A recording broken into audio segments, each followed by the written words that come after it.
Yes, and we're even going to get a little bit even more sophisticated with our language, because mature minors, we are told, is a spectrum. And it's rather than being binary. So mature minors is a spectrum, and it's not binary. So we don't even know what we're even talking about now. We just got a bunch of mumbo jumbo that we're just not allowed to say child. We're not allowed to say children. And they can, it becomes all confused and perfect for them. So now we don't even know what we're talking about because everybody is so confused, which plays right into their hands. Yes. And of course, that too is intentional. Just as the trans movement is, to steal from people their identity. Because if you have no identity, you have no foundation on which to judge right from wrong, true from false. There isn't one. And so it becomes whatever, as to paraphrase what you were saying earlier, whatever the state says it is. Yes. And so we know that the state has been actually very involved in this question. So we had this huge study that came in 2018, but then we had a special joint committee on medical assistance in dying. So special joint meaning members of the House and members of the Senate got together and they heard testimony about, among other things, mature minors mating our children. And that's where that testimony from this fellow, Mr. Roy, came from. That's what he told the government. And so we also found other testimony, very interesting testimony out of this joint committee from another professor of course, and this one, a Division of Neurology, Department of Medicine, Faculty of Graduate Study, Dalhousie University. Well, doesn't just blow your mind and intimidate you. What did this guy say? Dr. Gordon Gubbets.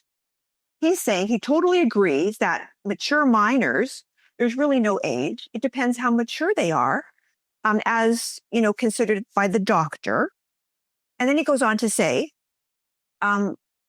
listen, the guy's very outspoken, nice for us because we can see what they really think. Oh, you need to go for the low-hanging fruit first. I'm sorry, I need to ask, is that a direct quote? Yes. Yes, it is. There's the transcript. Here's the transcript. I'm going to send it to you. Here he talks about, let's go for the low-hanging fruit first. So now our children are just inanimate objects like fruit, right? This is how we do it. So basically, you go after the terminally ill kids first, and you get people used to the idea of killing children. And then, just like we did with the rest of the MAID population that we're euthanizing, you use like a stepped approach. A stepped approach. In other words, you open it up for the rest of the children who aren't terminal. Yeah.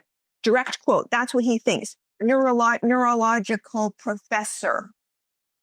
And every other expert that they brought in to this joint committee agrees that mature minor is whoever the doctor says it is. That's across the board. Okay? Yes. And when you look at the report by the Special Joint Committee on Medical Assistance in Dying, they have recommendations that they released in February of 2023. That's 2 years ago. First, recommendation 14, recommendation 15, 16, 17. Children, we're going to call them mature minors. They should be eligible for MAID. They go on to say they should be able to decide by themselves. Parents should not be able to decide for the children. Okay?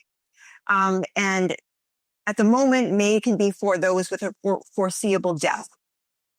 Okay, that's government policy. This is only a matter of time. I have to interrupt again because you said foreseeable death.